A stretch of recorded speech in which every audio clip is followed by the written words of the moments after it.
하나님 말씀 창세기 50장 22절부터 26절까지의 말씀을 보겠습니다. 창세기 50장 22절부터 26절까지의 말씀을 보겠습니다. 제가 읽도록 하겠습니다. 요셉이 그의 아버지의 가족과 함께 애굽에 거주하여 110세를 살며 에브라임의 자손 3대를 보았으며 므낫세의 아들 마길의 아들들도 요셉의 스라에서 양육되었더라. 요셉이 그의 형제들에게 이르되 나는 죽을 것이나 하나님이 당신들을 돌보시고 당신들을 이 땅에서 인도하여 내사 아브라함과 이삭과 야곱에게 맹세하신 땅에 이르게 하시리라 하고, 요셉이 또 이스라엘 자손에게 맹세시켜 이르기를 하나님이 반드시 당신들을 돌보시리니 당신들은 여기서 내 해골을 메고 올라가겠다 하라 하였더라. 요셉이 110세의 죽음에 그들이 그의 몸에 향재료를 놓고 애굽에서 입관하였더라. 아멘. 자, 드디어 창세기가 이제 마지막 본문이네요. 창세기가 제가 세보니까 설교를 오늘까지 포함해서 124번 했더라고요. 그러니까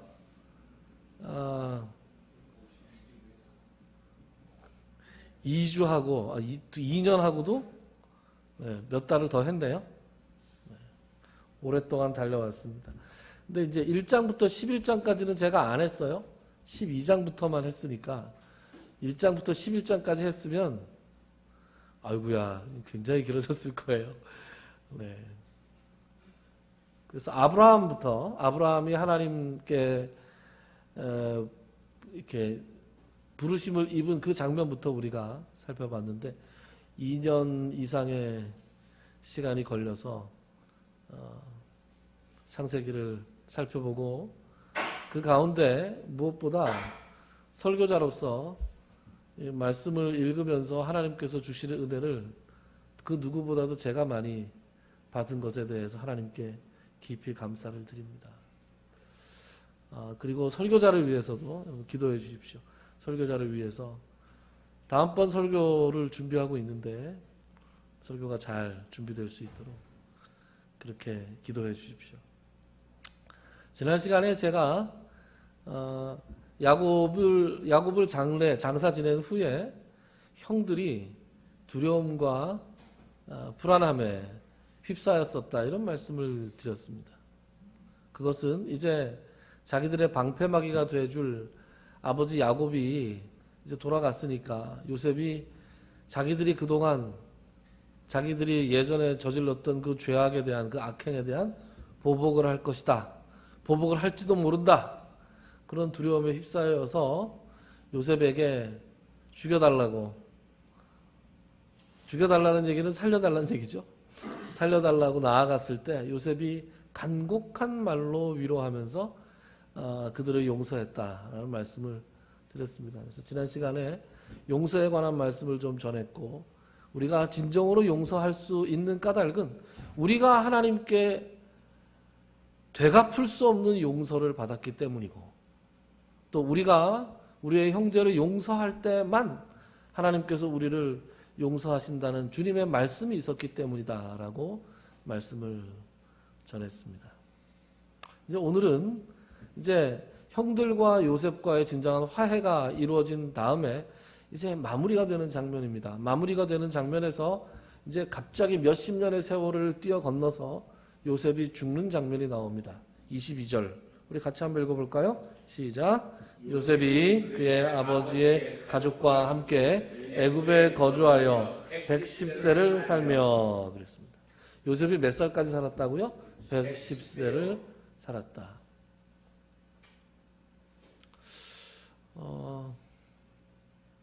이 중에서 110세로 살 만한 분들이 계실 것 같아요. 계실 것 같아요.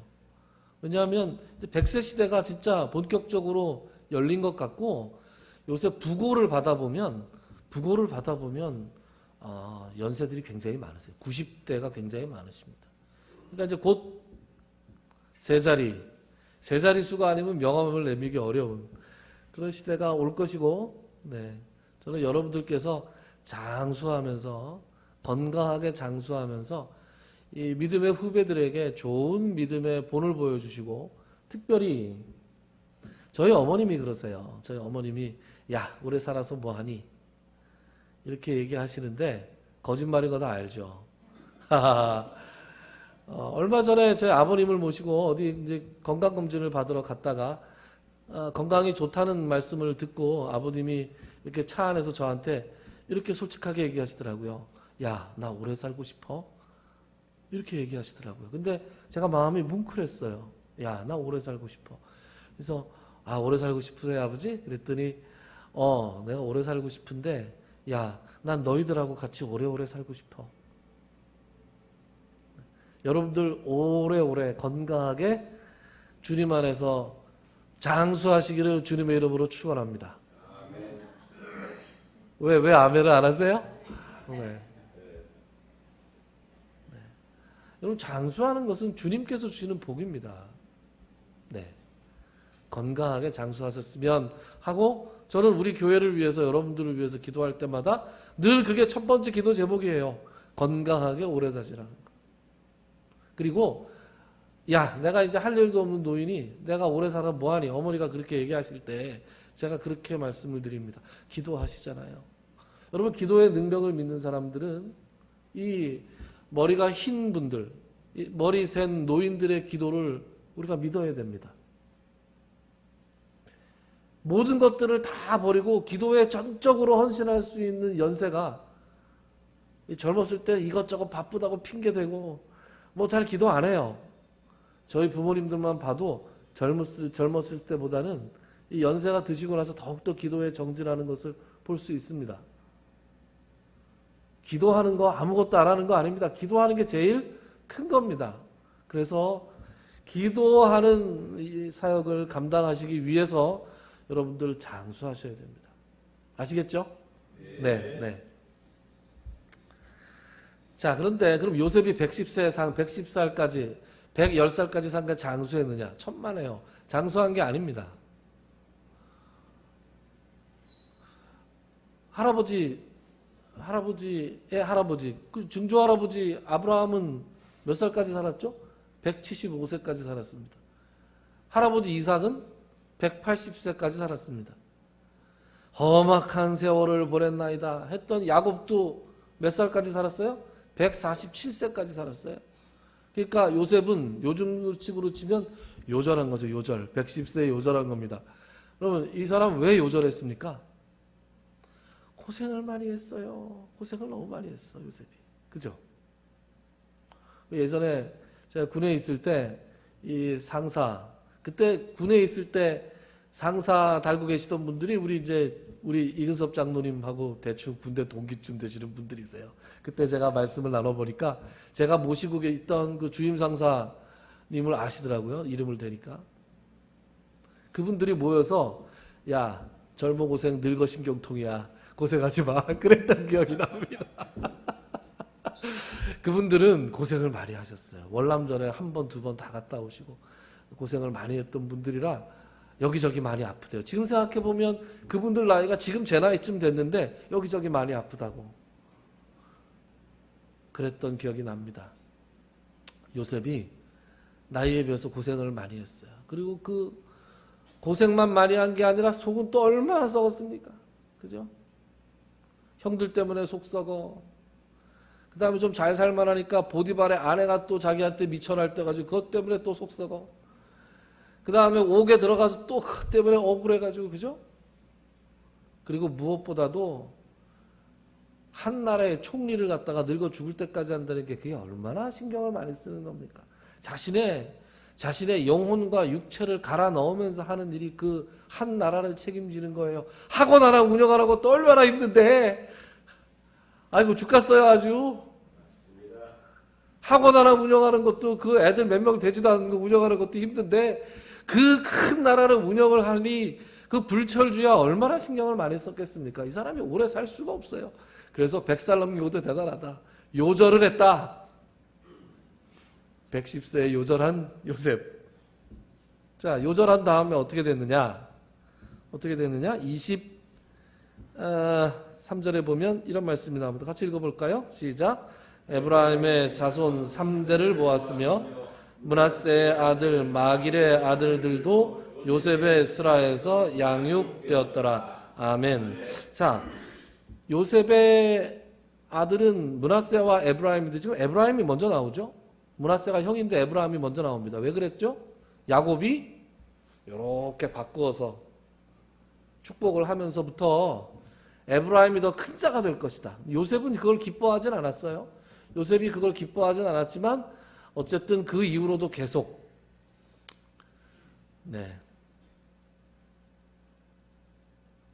그리고 나중에 좀 할 얘기긴 하지만 이 창세기를 누가 썼다고요?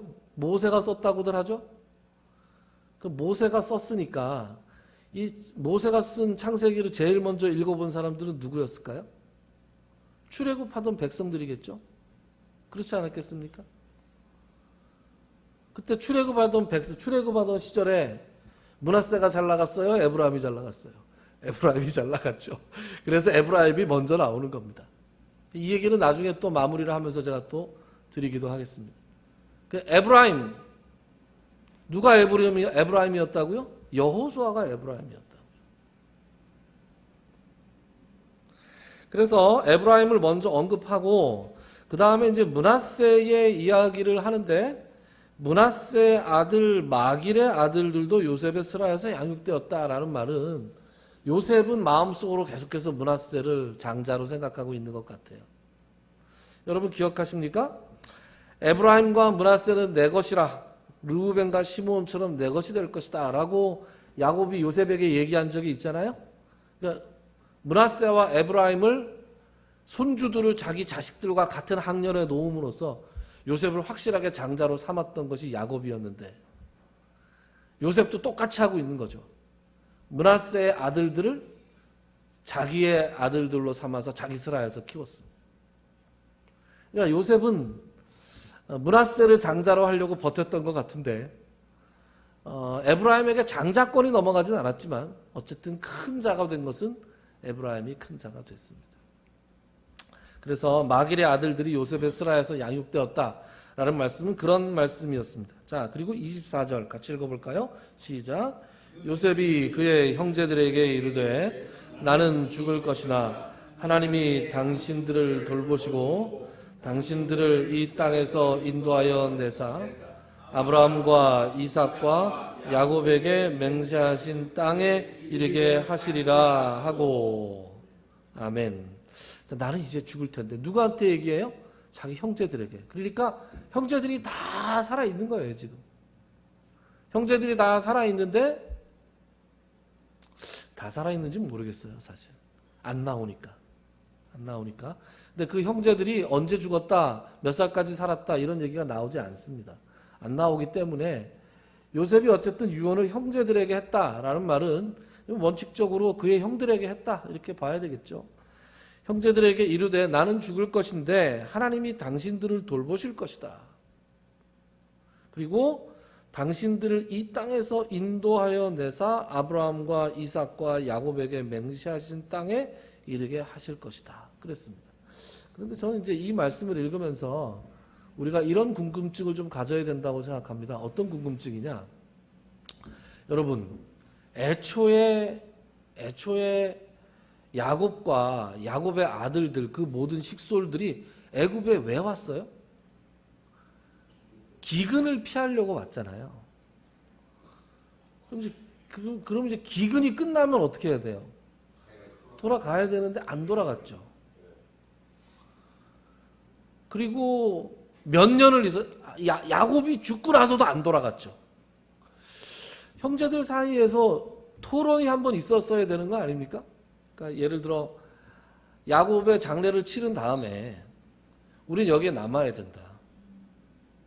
아버지 빈소도 지키고 이곳이 우리가 있어야 될 곳이다 하고 있었어야 되는 거 아닌가?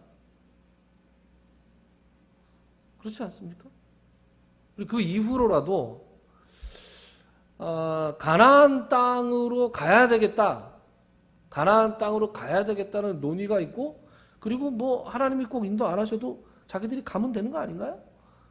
그냥 가면 되잖아요. 무슨 이때 신분이 노예 신분도 아니었고 그 고센 땅에서 살다가 좋은 의미로 바로가 그 땅을 내줘서 살게 했으니까 이제 저희는 이제 그만 가보겠습니다 하고 뭐 주셨던 땅들이나 가축들 반납하고 가나안 땅으로 가야 되는 거잖아요. 가는 것이 원칙이죠.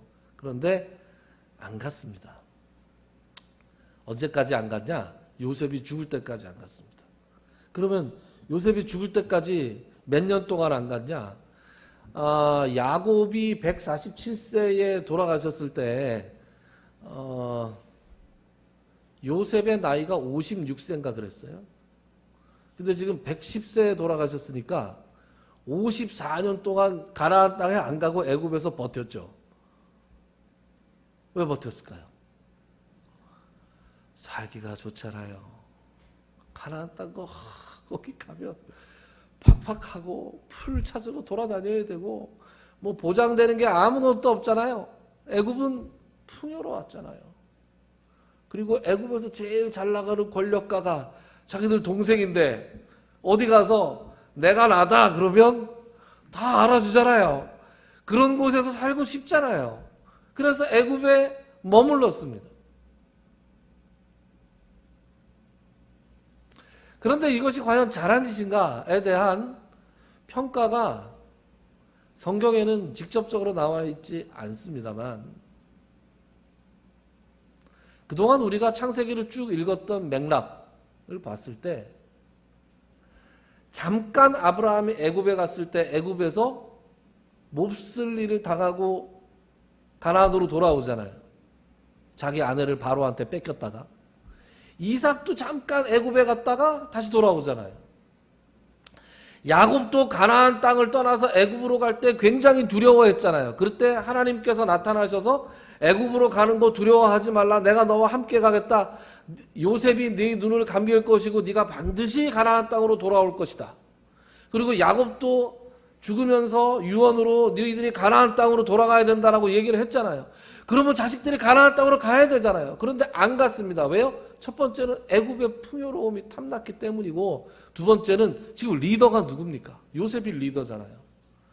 가나안 땅 신앙도 여호와 하나님 신앙도 제일 확고한 사람이 요셉이에요. 그런데 요셉이 현실적으로 애굽을 떠날 수 있나요? 요셉이 애굽을 떠날 처지는 못 됐을 것 같다. 요셉이 빠지면 애굽이 무너져요. 그러니까 아마 형들만 갈 수는 없었을 거예요. 그런데 리더의 문제도 있고 그러면 유다가 인도에서 가면 되는 거 아닙니까? 그런데 그들 가지 않았어요. 근데 결국 그래서 언제 가느냐? 뜨거운 맛을 보고야 가는 거죠. 그 뜨거운 맛이 뭐예요? 요셉을 알지 못하는 새로운 왕이 일어나서 야, 이 이스라엘 이 히브리 민족들 이거 너무 숫자가 많은데 이거로다가 외적이 쳐들어와 가지고 우리들을 공격할 때 이놈들이 우리를 안 돕고 저 외적이랑 합쳐갖고 우리를 공격하면 우리가 망하겠는데 이런 핑계를 대면서 그때부터 히브리 민족을 탄압하고 노예로 삼아서 강제 노역을 시키고 그 고생을 시키잖아요. 결국 그 뜨거운 맛을 보고 애굽의 달달한 애굽의 풍요를 달달하게 누릴 때는 거기를 떠나지 못했어요. 그런데 그곳이 그 애굽의 풍요로 인해서 거기에 머물렀던 것이 화근이 돼서 결국 그것들이 자기들의 발목을 잡고 그들의 생명을 위협하는 지경이 되자 그때서야 하나님 앞에 부르짖기 시작했죠. 그래서 자기 발로 걸어서 갈 수 있었던 가나안 땅을 하나님께서 인도하여 내시지 않으면 구원하여 내시지 않으면 갈 수 없는 그런 사람들이 되고 말았죠. 그때 몇 년이 걸렸어요? 430년이 걸렸습니다. 여러분 430년이면 언제예요? 우리로 치면 조선 왕조 초기예요. 조선 왕조 초기. 계산해 봐야 되겠네요. 임진왜란쯤 되는군요. 임진왜란. 네, 임진왜란. 430년짜리.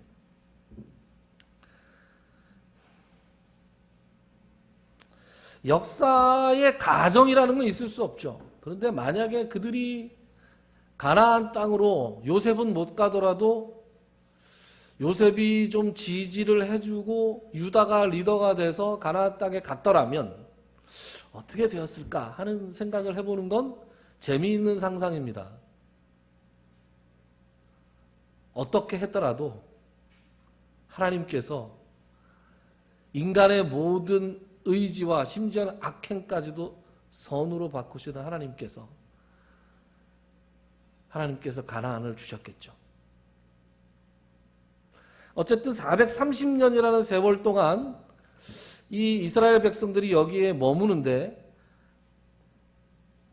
430년을 하나님께서 미리 예언을 해놓으신 것도 있긴 하지만 그러나 한편으로는 여호와 하나님에 대한 확실한 신앙을 가지지 못했던 요셉을 제외한 나머지 형들, 그들의 불신앙 때문에 그들이 풍요로운 애굽에 탐이 나서 머물렀고 그것이 430년 또 이 마지막에 노예 생활을 하는 그런 고생으로 그들을 인도할 수밖에 없었습니다. 그런데 우리가 믿는 하나님은 악도 선으로 바꾸시는 하나님이기 때문에 요셉이 그러잖아요. 형들에게 당신들은 나에게 악을 행했지만 하나님은 그것을 오히려 선으로 바꾸사 사람들의 생명, 무수히 많은 사람들의 생명을 구원하셨다. 그런 얘기를 하잖아요. 자, 그래서 떠났어야 했는데 머무르는 바람에 이 모든 일들이 그렇게 됐고 그것은 또한 하나님의 섭리와 계획 가운데 있었다라는 말씀을 드립니다. 25절 읽어볼까요? 시작. 요셉이 또 이스라엘 자손에게 맹세시켜 이르기를 하나님이 반드시 당신을 돌보시리니 당신들은 여기서 내 해골을 메고 올라가겠다 하라 하였더라. 아멘. 26절을 제가 마저 읽겠습니다. 요셉이 110세 죽음에 그들이 그의 몸에 향재료를 넣고 애굽에서 입관하였더라. 요셉은 야곱과는 달리 자기를 막벨라 굴에 묻어달라, 가나안 땅으로 가서 장사 지내달라 라는 요구까지는 하지 않았습니다. 대신에 언젠가 당신들이 다 같이 이 애굽 땅을 나갈 때 반드시 내 해골을 메고 나가달라 이렇게 유언을 합니다. 그래서 430년 후에 한 400년 정도 후에 이 일이 성취가 되죠. 모세를 통해서 애굽에서 나아갈 때 그들이 요셉의 해골을 메고 나갑니다. 그리고 가나안 정복 전쟁이 끝나고 가나안 땅에 평화가 찾아왔을 때 여호수아서 24장에 보면 이런 말씀이 나와요. 또 이스라엘 자손이 애굽에서 가져온 요셉의 뼈를 세겜에 장사하였으니 세겜 땅에 장사하는 것으로 여호수아서가 마무리됩니다. 요셉의 유언이 성취되는 것이죠.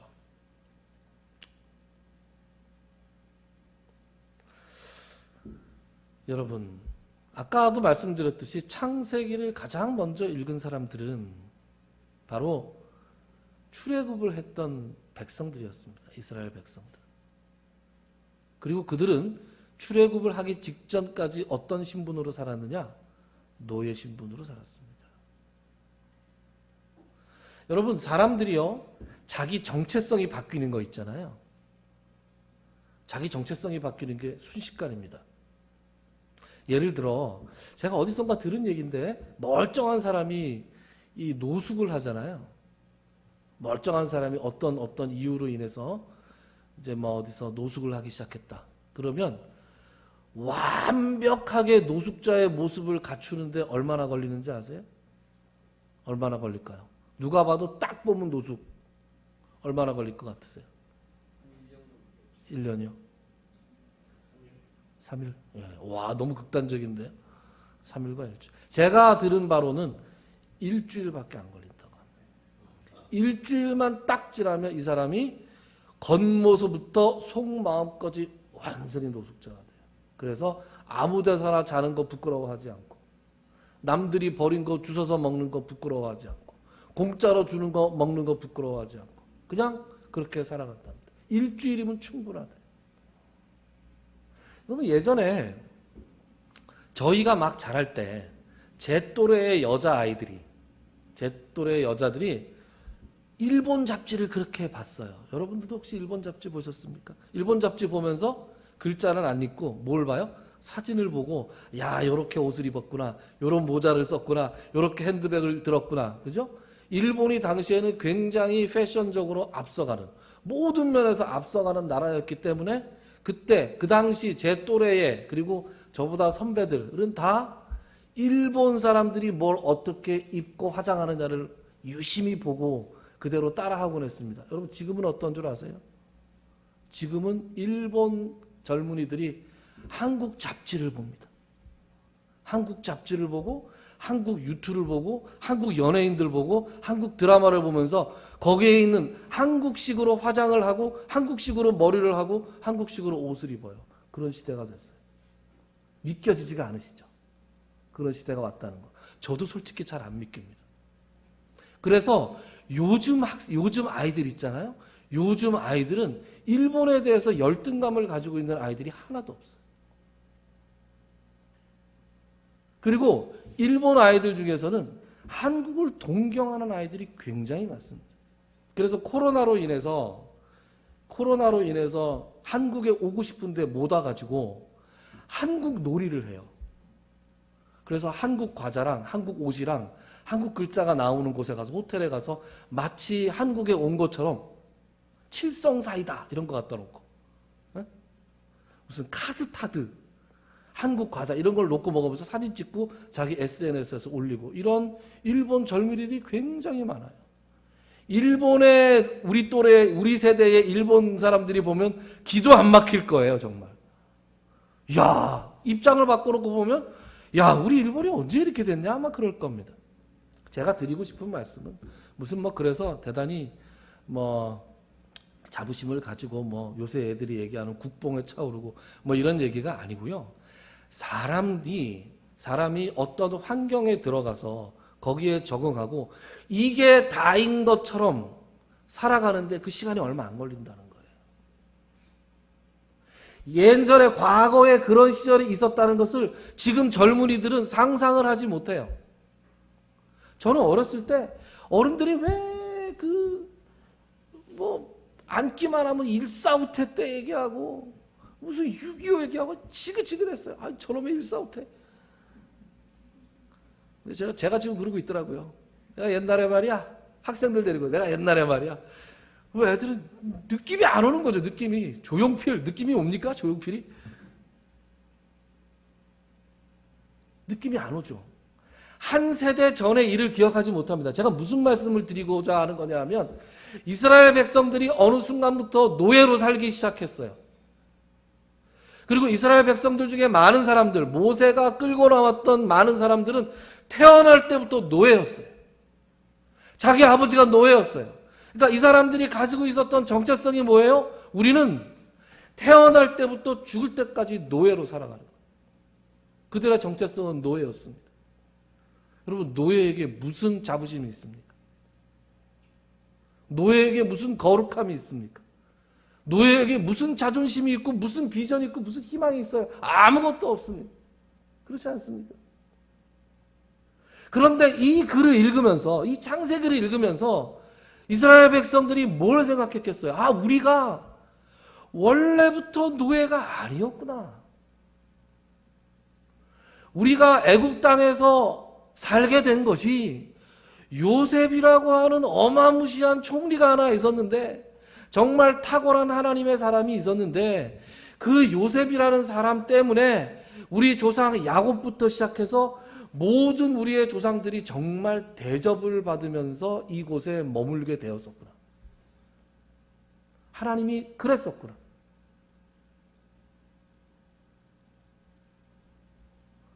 모세가 와서 가나안 땅으로 자꾸 가자 그래요. 그럼 그 노예들은 무슨 생각을 했겠어요? 가나안 땅에 어떻게 간단 말이냐? 그리고 가나안 땅에 왜 간다는 말이냐?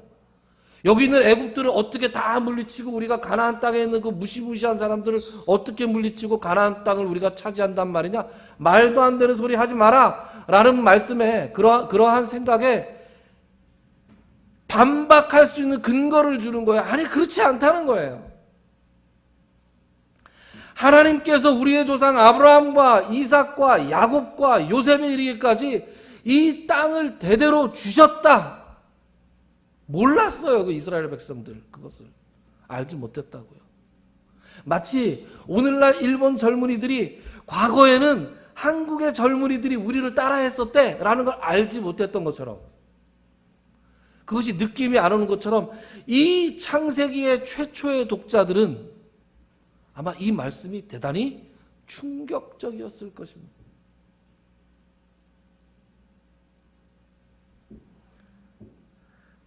충격과 동시에 깨달음이 있었을 것이고, 그동안 자기가 가지지 못했던 정체성, 그동안 자기가 가지지 못했던 자부심, 그동안 자기들이 정말 노예로서 가질 수 없었던 인간적인 자존심, 이런 것들을 다 회복하면서 우리가 왜 가나안 땅으로 가야 하는가에 대한 점점 더 단단한 신앙을 가지게 되었을 거예요.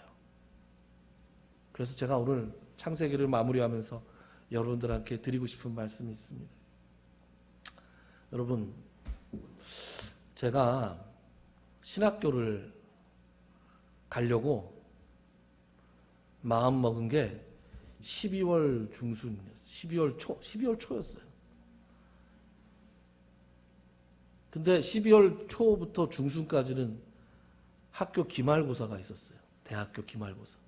그래서 기말고사를 또 열심히 준비하더라고.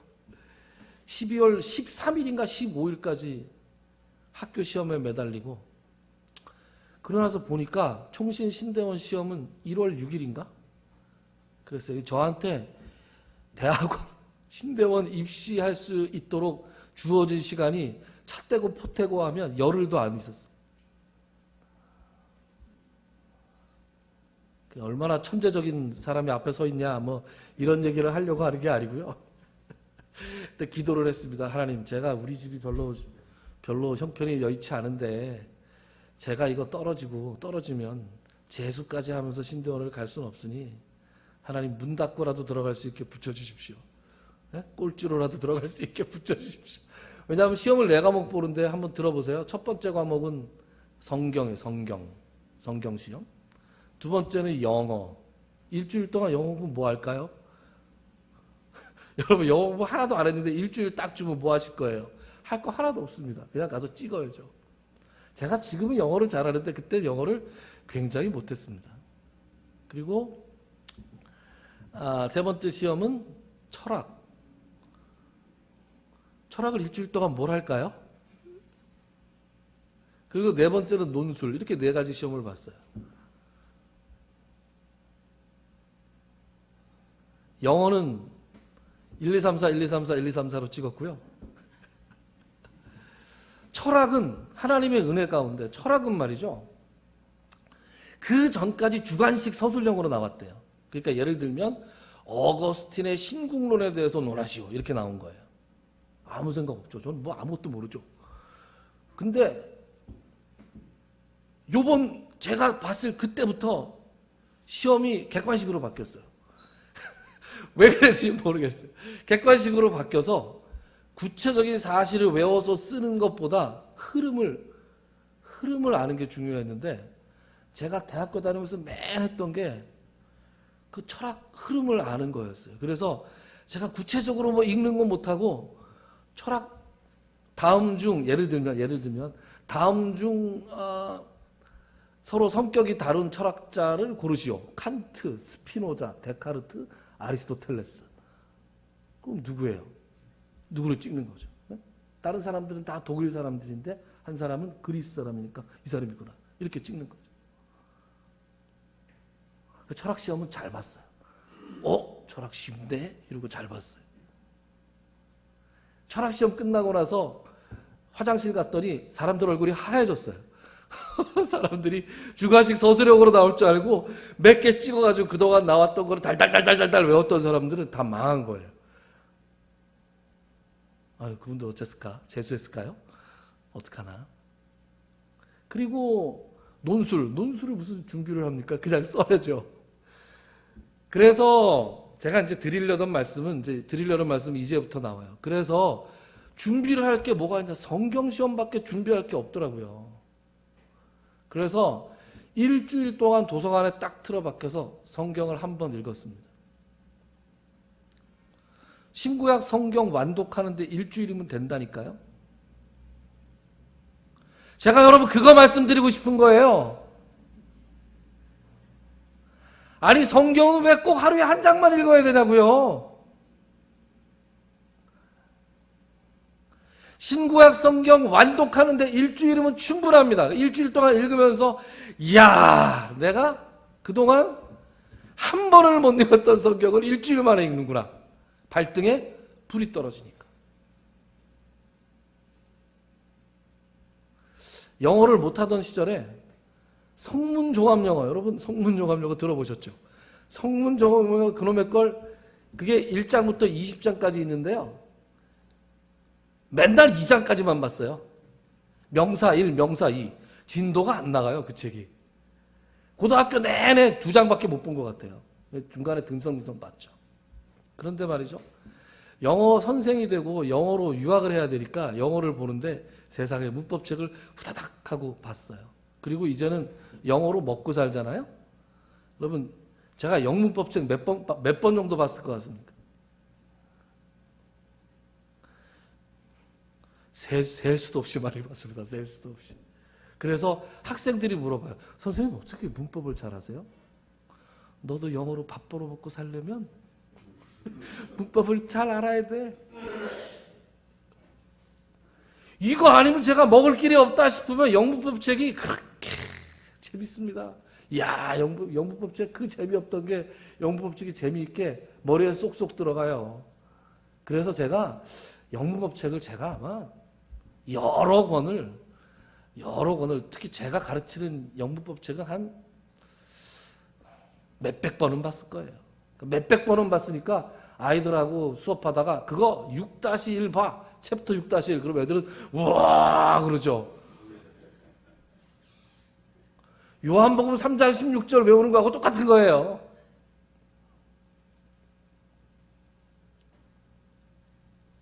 사람이 닥치면 사람이 그걸 해야 되겠다고 마음 먹으면 할 수 있는 거예요. 근데 왜 성경은 그렇게 안 읽냐고요, 우리 신자들이.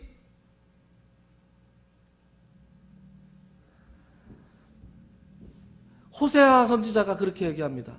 이 백성이 하나님을 아는 지식이 없어서 망하는구나. 여러분 하나님을 아는 지식이 없으면 개인과 사회가 망할 수밖에 없습니다. 여러분 우리가 이스라엘이 멸망할 때 말이죠. 이스라엘이 우상숭배를 해서 멸망을 했다 이렇게 알고 계시잖아요. 맞습니다. 우상숭배를 해서 멸망했습니다. 그러면 어떤 상상을 하고 계세요 여러분들? 그러니까 솔로몬이 지은 성전에 아무도 제사도 드리지 않고 예물도 드리지 않고 이방 신상들을 세워놓고 이방 신만 섬겼다 이렇게 생각하세요? 그렇지 않습니다.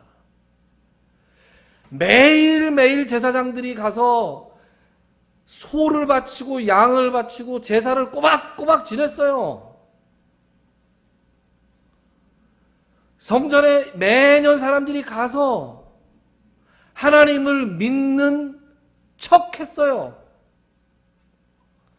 그런데 그 하나님을 믿는 믿음의 모양이 하나님이 기뻐하시는 모양대로 믿지 않았던 거예요. 왜요? 하나님을 아는 지식이 없어서 그래요. 하나님을 아는 지식, 하나님이 무엇을 기뻐하시는지, 하나님이 기뻐하시는 금식이 어떤 것인지, 하나님이 기뻐하시는 제사는 어떤 것인지, 하나님은 이 땅을 살아가면서 우리 크리스찬들이 어떤 모습으로 살아가고 싶어하는 사는 모습을 보고 싶어 하시는지 우리가 모른다고요. 그럼 어떻게 할 수 있어요? 하나님의 말씀을 읽어야 할 수 있죠. 여러분 솔직히 얘기하면 목사들은 성도님들이 성경을 모르면 모를수록 더 좋아요. 어떤 목사님은 3년에 한 번씩 똑같은 설교한다면서요. 3년치 딱 준비해서 3년에 한 번씩 3년이면 충분히 잊어버린다. 했던 얘기 또 하고 또 한다. 그래서 제일 싫어하는 사람이 어떤 사람이요? 설교 적는 사람 제일 싫어한대요. 왜 적어가지고 3년 전에 한 거 못 써먹게, 그죠? 목사들이 게을러지고 목사들이 자기 마음대로 하고 싶은 말 마음대로 하고 하나님의 뜻과 상관없이, 그래서 하나님을 믿는 성도들이 하나님의 뜻대로 살아가는 것이 아니라 목사의 뜻대로, 목사의 추종자가 돼서 목사를 떠받들고 섬기면서 사는 사람으로 만들기 위해서 중세 때부터 카톨릭부터 시작해서 지금의 개신교에 이르기까지 다 그렇게 살고 있지 않습니까? 뭐가 문제예요? 하나님을 아는 지식들이 한 사람 한 사람에게 있지 않기 때문입니다. 여러분, 창세기를 순서대로 강의했습니다. 피하지 않았어요. 그죠? 왜 그랬겠습니까? 하나님과 여러분들 앞에서 함께 은혜를 받고 싶었던 거예요. 피하지 않고, 가하지도 않고, 감하지도 않고, 있는 그대로의 말씀을 여러분들과 나누고 싶었어요. 그런데 이것보다 더 중요한 건 뭐냐?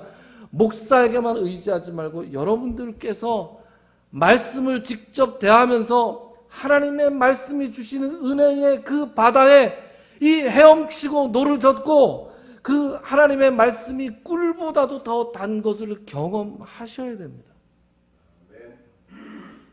하나님께서 말씀을 읽는 자에게 깨달음을 주시고, 그리고 그 놀라운 그 경험들을, 그 놀라운 일들을 체험하게 하십니다. 이 백성이 하나님을 아는 지식이 없어서 망해가고, 히브리서 기자는 이렇게 얘기하잖아요. 너희가 마땅히 장성해서 이제 단단한 식물을 먹어야 하는데 너희들의 지식이 짧아서 내가 이 어려운 이야기를 하지 못하겠다. 그러니까 맨날 유치원 수준에, 맨날 초등학교 수준에, 초등학문 수준에 이 말씀만 전하는 거예요. 히브리서 기자는 히브리서를 쓰다 말고 화를 내요, 화를. 아니, 그래서 궁금한데 이게 멜기세덱이 누구라는 거야? 그런데 멜기세덱에 대해서 내가 더 쓸 수 없으니 그것은 너희가 단단한 식물을 먹어야 되는데 아직 초보 수준밖에 안 이뤄서 내가 더 이상 설명해봤자 니들이 알아듣지 못한다. 그리고 안 가르쳐줘요. 그래서 무지하게 궁금합니다. 멜기세덱 어떤 사람인지 궁금해요, 그죠? 우리가 이 수준으로 가야 돼요. 한 해를 시작하셨을 때 말씀 열심히 읽어야지, 예배 열심히 참석해야지, 뭐 이런 신앙적인 종교적인 결단을 하신 분 있으리라고 생각합니다. 이제 6월달 절반을 향해서 접어 들어가잖아요. 그 결심을 좀 새롭게 하셨으면 좋겠습니다. 하나님의 말씀을 가까이 하고 여호와 하나님을 아는 지식에서 자라가고, 이스라엘 백성들이 최초의 창세기를 대하고 자기들이 왜 가나안 땅에 가야 하는지, 왜 여호와 하나님만을 섬겨야 하는지, 그들이 어떤 정체성과 어떤 자부심을 가지고 살아야 가는지 충격을 받으면서 깨달았던 것처럼 오늘 여러분들에게도 동일한 은혜와 충격과 깨달음이 있으시기를 주님 이름으로 축원합니다. 창세기를 마무리하면서 하나님께서 주셨던 그동안의 은혜를 감사하시고, 또 하나님께서 앞으로 어떤 은혜로 우리를 이끌어 가실지를 또 간절히 기도하는 여러분들이 되셔서 저와 여러분들이 하나님을 아는 지식 안에서 각자 성장할 수 있도록 간구하고 성장해 나갈 수 있는 우리들이 되었으면 좋겠습니다. 기도합시다.